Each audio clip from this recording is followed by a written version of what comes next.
For today's devotion, pouring out your heart. In 2 Chronicles chapter 20 verse 1 to 12 is our scripture reading, and our key verse ay nasa 2 Corinthians chapter 20 and verse 3. Ang sabi ho dito, "And Jehoshaphat feared and set himself to seek the Lord and proclaimed a fast throughout all Judah." So si Jehoshaphat that time ay may malaking problema sapagkat siya ho ay nakareceive ng isang masamang balita na yung armies ng Moabites and even Ammonites ay nagbabadyang lusubin ho sila.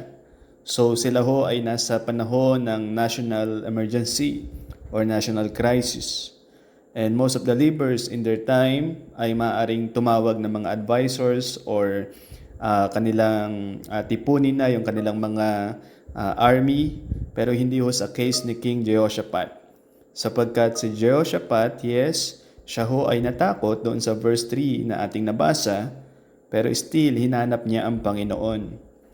And the same thing with us, every time tayo ay nakaka-receive ng mga bad news, maybe about physical, emotional, or financial, or even relational, every time na tayo ay nakaka-experience or nakakarinig ng bad news, ang initial response natin ay matakot. Pero I hope hindi tayo tumigil doon. Sa halip, tayo ay hanapin natin ang Diyos at tayo ay manalangin sa Kanya. So kagaya ni King Jehoshaphat, nanalangin siya sa Panginoon, hindi siya nagsayang ng oras sa buhay pagko-complain, hindi siya nagsayang ng oras sa pagiging negatibo. Sa halip, tinawag niya ang kanyang mga tao at sila ay nagkaroon ng panahon sa pananalangin at panahon sa pag-aayuno. At makikita natin in his prayer life ang naging kanyang perspective sa Diyos in verse number 6.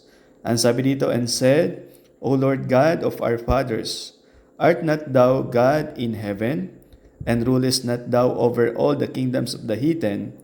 And in thine hand is there not power and might, so that none is able to withstand thee?" So makikita natin ang Panginoon Diyos na kanyang kinilala ay napakamakapangyarihan, napakadakila at walang kayang pumantay sa kapangyarihan ng Panginoon. So ganun niya nakilala ang Diyos or kinilala ang kapangyarihan ng Diyos sa kanyang buhay. So makikita natin in our life, every time we pray to God, gaano man kalaki ang ating problema, nagiging maliit yung ating problems pag tayo'y tumatawag sa Diyos sapagkat mas nagiging malaki ang Diyos sa ating buhay. So gaano man kalaki ang iyong problema, mas malaki ang Panginoon. And every time we pray to God, ipinapakita mo sa iyong sarili na willing kang maging proseso ng sagot ng Diyos sa iyong pananalangin. So in the life of King Jehoshaphat, makikita natin nag-pray siya with passion, in sincerity. And the same thing with us, I hope, as we pray to God, maramdaman sa ating puso yung talagang sincerity na handa nating ibuhos ang ating puso sa ating Panginoon.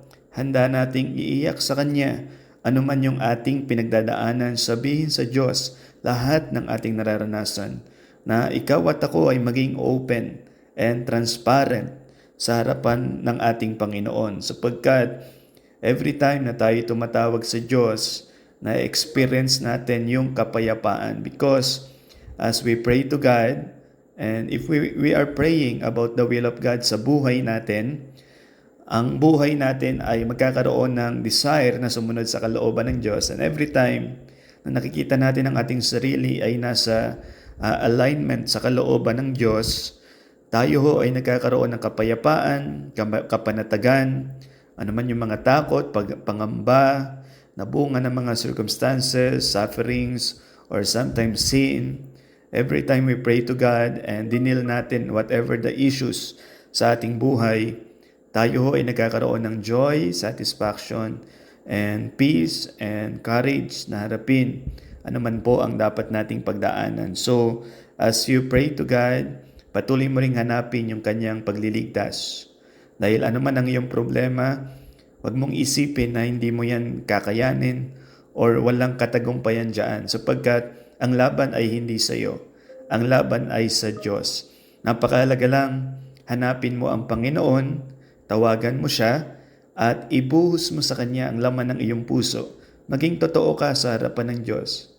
At pag tayo ay nag-pray sa Diyos na sincere ang ating puso, mararamdaman natin ang leading ng Holy Spirit na sasabihin sa atin ito, igagay tayo ng Holy Spirit kung ano yung mga bagay na dapat nating ipag-pray ayon sa kalooban ng Diyos.